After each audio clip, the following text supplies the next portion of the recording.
ಇದೆಲ್ಲ ಒಳ್ಳೆ ಲಕ್ಷಣ. ನೋಡಿ, ಎಲ್ಲದರಲ್ಲೂ ಟೀಕೆ ಮಾಡಬಾರ್ದು. ಈಗ ಅನುಭವ ಅನ್ನೋದು ನಾವೇ ಗಳಿಸಿ ಪಡ್ಕೊಳ್ಳೋದಲ್ಲ. ಒಂದು DVಜಿಯವರದ್ದು ಒಂದು ಮಾತಿದೆಯಲ್ಲ, ಅಕ್ಕಿಯೋಳು ಅನ್ನವನ್ನು ಮೊದಲಾರು ಕಂಡವರು, ಅಕ್ಕರಾದ ಬರಹಕ್ಕೆ ಮೊದಲಿಗನು ಯಾರು ಅನ್ನೋ ಪ್ರಶ್ನೆಯಲ್ಲೇನೆ ಎಲ್ಲ ಉತ್ತರವಿದೆ. ಯಾರ್ದೋ ಜ್ಞಾನ ಅಕ್ಕಿಯಲ್ಲಿ ಅನ್ನ ಯಾವುದೋ ತಲೆಮಾರಿನಲ್ಲಿ ಕಂಡ್ರು, ಅಕ್ಕರದ ಬರಹ ಮೊದಲು ಯಾರೋ ಪ್ರಾರಂಭಿಸಿದ್ರು.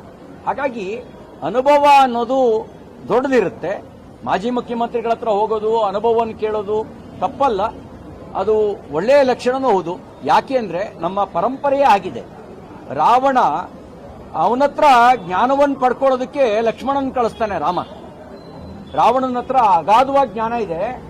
ಅವನು ಇನ್ ಕೆಲವೇ ಕ್ಷಣಗಳಲ್ಲಿ ಮೃತ್ಯುವಿಗೆ ತುತ್ತಾಗ್ತಾನೆ. ಅಷ್ಟರೊಳಗಡೆ ಅವನ ಹತ್ರ ಇರುವಂತ ಜ್ಞಾನವನ್ನ ನೀನು ಪಡ್ಕೋ ಅಂತ ಹೇಳಿ.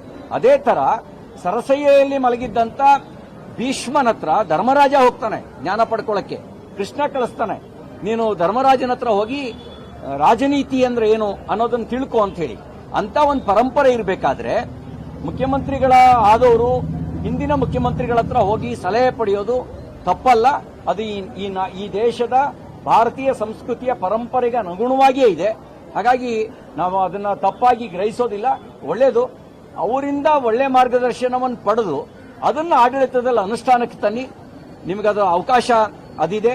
ಅಧಿಕಾರ ಅನ್ನೋ ಶಾಶ್ವತ ಅಲ್ಲ, ಜನರ ವಿಶ್ವಾಸವೇ ಶಾಶ್ವತ. ಅಧಿಕಾರದಲ್ಲಿದ್ದಾಗ ಏನು ಒಳ್ಳೆ ಕೆಲಸ ಮಾಡ್ತೀವಿ ಅನ್ನೋದು ಶಾಶ್ವತ.